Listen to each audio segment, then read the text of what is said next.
So, in this segment, we're going to be talking about Western countries putting sanctions on China, China hitting back against certain people within the UK. I don't know if they've done the same thing to certain people within the EU. Most likely they have, and other countries, but the BBC haven't reported on that, and I haven't seen further reporting on it. And also, China threatening Western countries with effective boycotts. Should I say not China, but Chinese people and groups threatening a boycott of Western products because of the accusations of human rights abuses within China. So yeah, let's just dig into these articles and then we'll go from there. So, several Western countries have imposed sanctions on on Chinese officials in China over human rights abuses against the mostly Muslim Uyghur minority group. So, this situation's been going on for a long time now, and China has detained Uyghur Muslims who are like a minority within China and put them in quote unquote re education camps, like, sick one. Okay, yeah, re education camps, like, they're being forced into these camps. So, there's pretty blatant human rights abuses, but, the Chinese government don't care because, they think no one's going to do anything about it. And so far, they've been proved right. So, China has detained Uyghur Muslims at camps in the northwest region of Xinjiang, where allegations of torture, forced labor, and this is one not for the earphones, by the way, this story. So I'm going to give you that forewarning now, not one for the speaker. Sexual abuse have emerged. So the sanctions were introduced as a coordinated effort by the European Union, the UK, the US, and Canada. So some strong Western powers here. China has responded with its own sanctions on European officials. China has denied allegations of abuse, claiming the camps are re-education facilities used to combat terrorism. Well, you've detained 1.1 million people. Like, do you think all of those people are terrorists? Honestly. And if if these camps aren't used for human rights abuses, let us see them. Let us do, let the UN do proper investigations into them at will. That at any moment UN inspectors could come in and check the place out. Come on, let's see it. Because if not, you're full of rubbish, and we know the truth. China is full of rubbish here. So, UK Foreign Secretary Dominic Raab said the treatment of Uyghurs amounted to appalling violations of the most basic human rights. The EU has not imposed sanctions on China since Tiananmen Square crackdown in 1989, when troops in Beijing opened fire on pro-democracy protesters. So it's been a long time since the EU has made a move like this. The sanctions include travel bans and asset freezes targeting senior officials in Xinjiang. But the problem is, most of these guys will most likely never leave China, and they would have Chinese bank accounts. So this thing will not do a lot of damage, apart from to the one company involved. But they could also just set up shell companies to avoid any sanctions. So again, these names are going to be really hard to pronounce. Chen Mingao, the director of Xinjiang Public Security Bureau at the local police force. Wang Mingsan, a member of Xinjiang's Communist Party Standing Committee, who the EU says holds a key political position in charge of overseeing the detention of Uyghurs. Wang Zuzheng, Party Secretary of Xinjiang Production and Construction Corps, a state-owned economic and paramilitary organization. Like, why do you need paramilitary forces to deal with Uyghur Muslims? Honestly. The former Deputy Communist Party head in Xinjiang, Zhu Haolin, who is accused of having held a key political position in overseeing the running of the camps. The Xinjiang Production and Construction Corps Public Security Bureau, who is in charge of implementing ex-PCC policies on security matters. What you do notice is Xi Jinping and a lot of the other Chinese top officials are not on here. So this asset freezing will not achieve a lot. It's more, I believe it's more for optics than anything, to say we are doing something to help Uyghur Muslims. But then again, China is a massive powerhouse, so it's very difficult. The only thing I would say to Western governments is get supply routes out of China. Get supply chains out of China. That's the best way to deal with them right now. Because China can hit you with a twofer. They can hit you in your supply and also in the domestic market. So at least the bare minimum you can do is get rid of the supply chains there. I think it's clear that by acting with our partners, 30 of us in total, this is Dominic Raab speaking, we are sending the clearest message to the Chinese government that the international community will not turn a blind eye to such serious and systematic violations of human rights. The thing is, the EU did sign a recent, some sort of investment deal with China, so, they are sending the wrong message, but I don't know what more to say. Western governments need to do more, but at the same time, it's important to keep a clean house if you're going to criticize other people. And a lot of Western countries do not have that. No, the UK and the US specifically, with that regard. But it's a tough one. But countries need to start clamping down on China way harder. More than 1 million Uyghur Muslims and other minorities are estimated to have been detained in the camp. So, like I said, are China saying all of these over 1 million people are terrorists and need to be re-educated? Because that's insanity right there. That's a blatant lie. Uyghur Muslims living in the region speak their own language, similar to Turkish, and see themselves as culturally and ethnically close to Central Asian nations, which China sees as a problem because this is a large minority, and if they did rebel or cause problems, that would cause a problem for the Chinese state. But the thing is, China, by trying to get in front of any hypothetical revolution, they've isolated a group of people and made it more likely that these people will rebel and the international community will get involved. So, congratulations, China. You played yourself. The Chinese government has been accused of carrying out forced sterilization of Uyghur women and separating children from families. So what you're seeing is ethnic cleansing.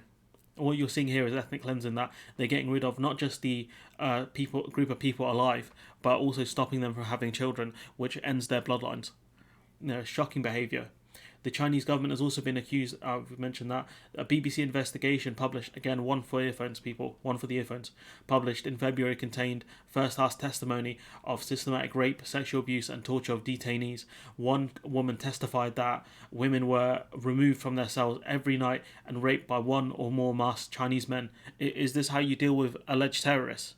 People you claim are terrorists, by raping them and torturing them? Really?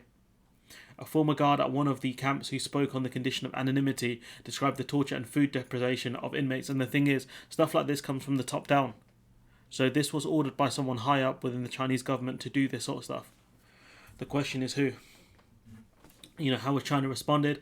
China on Monday said the sanctions initially announced by the EU were based on nothing but lies and disinformation. Like I said, open up the camps and let us see.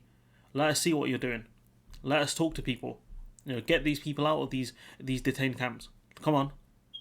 I'll wait. It said that it would sanction 10 people from 4 entities in Europe that severely harmed China's sovereignty and interests and maliciously spread lies and disinformation. In response, those affected by China's sanctions are barred from entering the country or doing business with it. That's what China's move is. And in the UK they specifically talk about these 3 people here: Ian Duncan Smith, Nasrat Ghani, and Tom. I'm going to call him because I can't pronounce his second name. 3 MPs, including ex-Tory leader Duncan Smith, and 2 peers said the action by China were an attempt to stifle free and open debate, which is clearly what they're trying to do here. They're trying to bully people. The Prime Minister said he stands firmly with those targeted by China for criticising its treatment of Uyghur people. China has imposed sanctions on 9 UK citizens in total, so they're not going for a massive assault, I guess, on sanctioning people within the UK. They've only hit a few people, but barely anyone has spoken out about this. We see here some analysis from James Landale. Britain's relationships with China are going from bad to worse. This was a country that the Brexiteers said we could do a trade deal with, potentially. That's never going to happen. It matters because the government is trying to strike a balance with the British government with its relations with Beijing. The thing is, you can either criticise China and be on the outside of them, so you would struggle to get any deals or have a good relationship with China, or you can have a good relationship with China and say nothing about them. They're your 2 options there. But it also spoke about pursuing a positive trade and investment relationship and cooperating with China on climate change and biodiversity.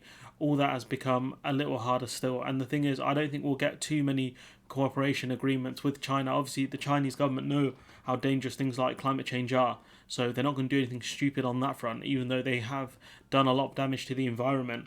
But that was always going to happen because of the nature of manufacturing. But when it comes to doing deals with cooperating with China, it may be more difficult to do that because of the fact that when people quote-unquote meddle in China's affairs, they get very angry about it and start sanctioning people because most likely they know they're in the wrong, and this is them lashing out the bully on the global stage. So Here we talk about the private companies. So retail giants such as Nike and H&M are facing a backlash in China after they expressed concerns about the alleged use of Uyghur forced labour in cotton production. So if China were telling the truth here and this stuff wasn't happening, then surely they could just show these companies, look, this is where the cotton comes from, these are the people who pick it, no one's being detained, no one's being forced to do this. But instead, they're using, force and boycott. Why? Because they know they're in the wrong. Many Chinese people, I don't know why they say many Chinese like that. Many Chinese people have called for boycotts.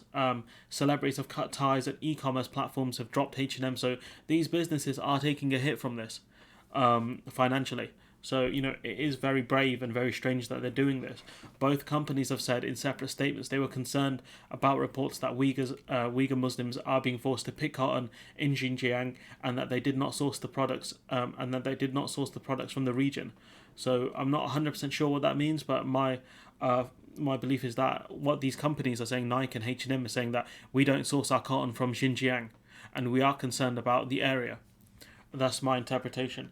But the latest furor, that word, appears to have been sparked by a recent social media post by the Communist Youth League, a Chinese Communist Party group, spreading rumours to boycott Xinjiang cotton while also wanting to make money in China. Wishful thinking, is said on a microblogging website, Weibo, on Wednesday morning, as it shared screenshots of H&M's statement. So what you can see here is that it's not just the Chinese government, it's also other groups within China who are going to take a very hardline stance against these companies. So these companies, if they are going to speak out against China, I would advise them strongly to get their supply chains out of China and maybe stop looking at China as a potential growth market, because this will be the outcome if you speak out against them.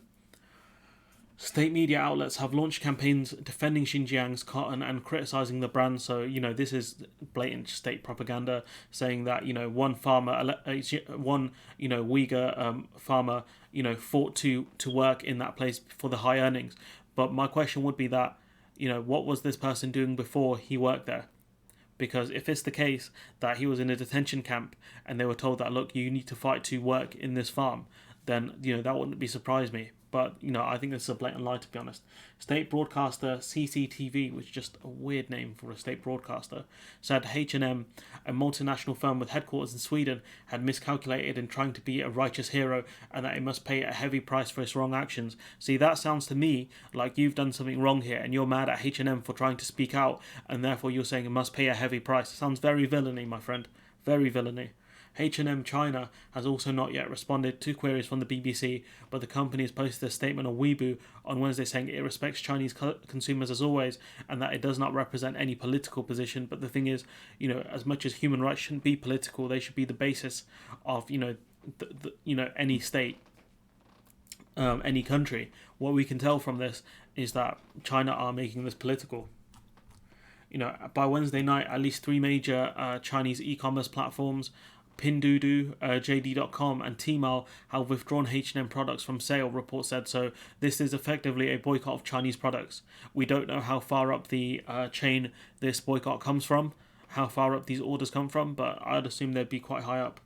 Various celebrities such as Wang Yibu, Huang Zhan and Victoria Song released statements that they were severing ties with the brands, with one noting that the country's interests lie above all. So I do wonder if they've done this because they were told if you don't side with China, you're going to face problems in the Chinese market, or if they are that deluded and that nationalistic that they would do this from their own volition, if that's the right word. But it is slightly alarming. Social media has seen a huge wave of backlash against both companies, with numerous calls for people to boycott their products. The hashtag I support Xinjiang cotton is now the top trending topic on Weibo, with more than 1.8 billion views. So all these people here are saying we support slavery, we support the slaves, and we don't support the slaves, we support the slavery of Uighur Muslims in the ones that pick Xinjiang cotton. That's what they're saying here. We support slavery. We support the Chinese government in enslaving people to pick cotton in the Xinjiang region. That's what they're saying. Shocking stuff here. Absolutely abhorrent stuff. And that's how indoctrinated some people are within the country. And it's going to be very hard to break them free of that kind of indoctrination, seeing as that it's all around them. And if they speak out, they could get killed. So it's just sad. to be honest. H&M has a long relationship with China, which is important to both sides. China is one of H&M's main sources of supply, and it is a big market too. So, like I said, might be time to take supply chains out of China. But calling China out on what it regards as a core domestic issue is something Beijing does not like, just as South Korea or the Philippines, whose shop chains and fruit exports have both suffered after diplomatic spat. So what China will do is they'll just boycott your stuff. That's it. They will impact your market, and that's why it's important that the global community comes together and does this, because you need to hit China harder than they can hit you. So by putting mass boycotts out of Chinese products, China can do the same, and the Chinese population is big, 1.1 billion people, but the thing is the global population is bigger, so it will impact China more. China likes to use its trading might and retail nationalism to pressure governments and multinationals both at the same time, preferably to keep them quiet about its abuses. That's one of the main reasons why people don't speak out, companies don't speak out about China's human rights abuses, because supply chains have become so interlinked with China, and also the fact that Western countries thought that by pushing supply chains into China it would help them liberalize and become more Western, but it's done the exact opposite and turned them into more of a dictatorship, because China knows that Western countries are reliant on China for goods and as an export market. So, a massive gamble that backfired by people. The timing of this sudden grassroots reaction, led by celebrities who have been happy to take H&M money in exchange for endorsement, is down to a wave of coordinated sanctions imposed by the UK, US and China in the last few days, and endorsed by Sweden, among others. So, what can we gather from this segment, which is that Western countries have put sanctions on China. China have hit back and put sanctions on Western countries. Not Western countries, but people within the West. H&M and Nike have spoken out about human rights abuses in the Xinjiang region when it comes specifically to cotton. China and Chinese people and organizations have threatened to boycott H&M and Nike over just them showing concern over this. So, what more can be said apart from the fact that unless the global community come together, nothing will happen. The other main problem is that China have a significant amount of US bonds, and China have been intelligent in buying up US debt so they can cause problems for the US. But the thing is, that's the only real card that they hold, or one of the few major cards they hold over the US. So it just depends on how much pain are you willing to suffer, because doing things like sanctions and boycotts, they're double-edged swords. And it's a question of, how much damage and pain are you willing to take over this? Because if you're stupid and you do the wrong moves, you will be impacted like the US was when Trump went into the trade war with China and got absolutely clotted, because the Chinese government, what they did was intelligence sanctions and sanctioned farmers within red states specifically in order to damage, GOP senators, and it forced the US to subsidize farmers further than they do already. So anyways, look, I'm going to leave it there. Let me know what you think in the comments below. Like, comment, share, subscribe, and hopefully I'll see you in the next one.